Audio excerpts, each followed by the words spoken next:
Hi guys, please like, share and subscribe. And if you want full course for any actuarial subject, visit theactuarialguy.com or WhatsApp on this number. Thank you. When should you start doing actuarial science or writing the actuarial exams? So, if we talk about it from a requirement point of view, II requires you to have passed at least the class 12 exams, and IFOA has no minimum requirement, right? So with IFOA, technically you can also start right after your class 10, right? But I do not recommend it. uh, let's get to why, right? But firstly, it's a really good idea to start right after your class 12 exams. The earlier you start, the better, right? The reason for that is uh, it gets very difficult to pass exams alongside your job.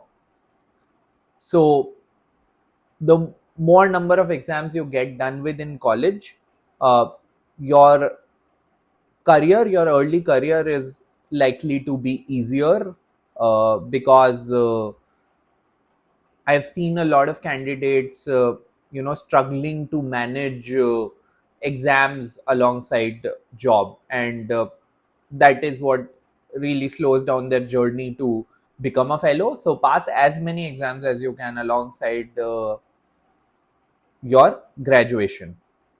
But don't start before class 12th. Okay. uh, I've seen this, that a lot of candidates, particularly in Mumbai, uh, start in their junior college, where that's just the equivalent of class 11 and 12. Firstly, you shouldn't start because you need to study plus 2 level math in order to understand actuarial concepts, unless you've studied calculus, sequence series, probability, uh, you know uh, mm, just the theory of functions, right? All of that, if you haven't studied that, it doesn't make sense to start a study for actuarial exams.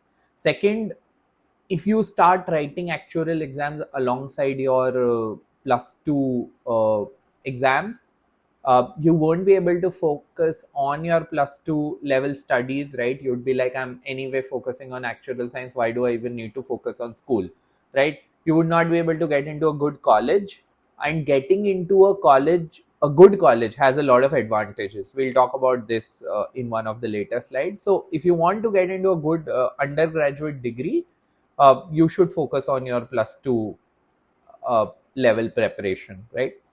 uh, Thirdly, studying advanced mathematics will help you understand if actuarial science is for you or not. Don't rush into this decision. It's a long commitment. It takes about 5 to 8 years in order to pass all of the exams at an average. So it's a long term commitment, and then your entire career is going to be in this domain. So take your time to think if actuarial science is for you or not. The mathematics that you've studied up to class 10th, that's really not a good representation of the 11th 12th mathematics, and not a good representation of uh, actuarial science, right? So you need to absorb your plus 2 level mathematics well in order to decide whether maths interests you and you should write actuarial exams or not. And then if you start writing actuarial exams earlier, your plus 2 level academics, extracurriculars, all of that will suffer, and uh, that has a lot of benefit. It helps you grow as a person, uh, in terms of your interpersonal skills, in terms of your critical thinking skills, right? All of that. So that period of school is important and sacred. I don't think writing actuarial exams then is a good idea. You should do it once you're in college.